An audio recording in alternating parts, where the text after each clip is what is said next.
কিছু কিছু ক্ষেত্রে কিছু কিছু বাহাদুরি কোনো জায়গায় খাটে না। আর এমন এক পরিস্থিতির ভিতরে এখন আমাদের দর্শকরা সিসিটিভি ফুটেজে দেখা যাচ্ছে হঠাৎ করে একটা সেলুনে একজন পাতি নেতার আগমন। আর পরক্ষণে তার বেহাল অবস্থা দেখলে আপনার অবস্থা খারাপ হয়ে যেতে পারে।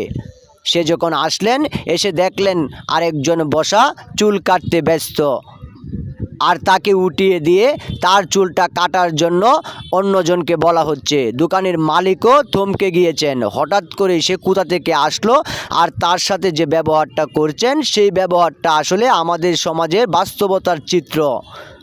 আর এমন পাতি নেতা এখন আমাদের এলাকা কিংবা এলাকাতে দেখা যায়। আর তাদের বিপরীতে অত্যাচারীর বিচার কখনো কখনো প্রকাশ্য জনসমুখেই হয়, আর সেটার বাস্তব প্রমাণ মিলছে এখানে। যখন তার কাছে জানতে চাওয়া হয়েছে কেন এমনটা করা হয়েছে, তখন তার উত্তর তার অহংকার আর তার ক্ষমতা বেশি, আর এই ক্ষমতাই যেন একটা সময় তার কাল হয়ে যায়। পরক্ষণে সে যখন গেলেন, তার থেকেও বড় নেতা যে আশেপাশে আছে সেটার বাস্তব প্রমাণ দিয়েছেন। বিষয়টা লক্ষ্য করে দেখুন, আরেকজনকে উঠিয়ে যখন তার কাজ নিয়ে সে নিজে ব্যস্ত,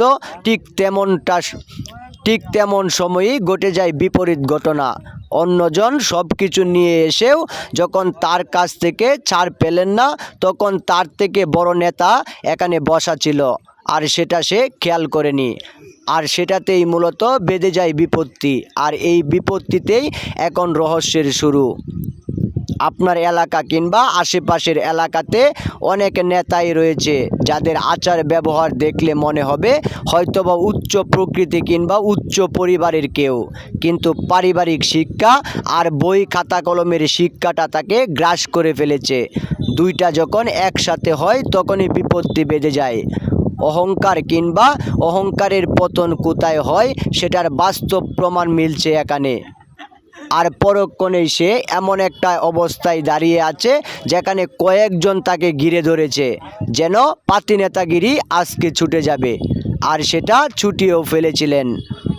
আর পরক্ষণেই দোকানদারকে বের করে দেওয়া হয়েছে। তাকে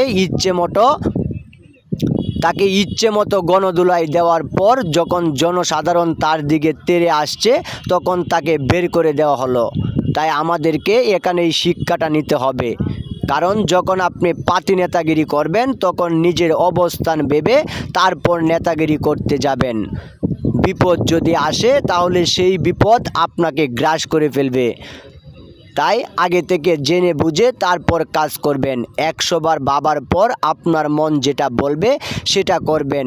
অহংকার কখনো কখনো পতনের মূল হয়ে যায়, কিন্তু বিষয়টা হচ্ছে এতক্ষণ দোকানদার কিছু বলেনি কেন, সেটার জন্যও তাকে দেওয়া হলো গালালি।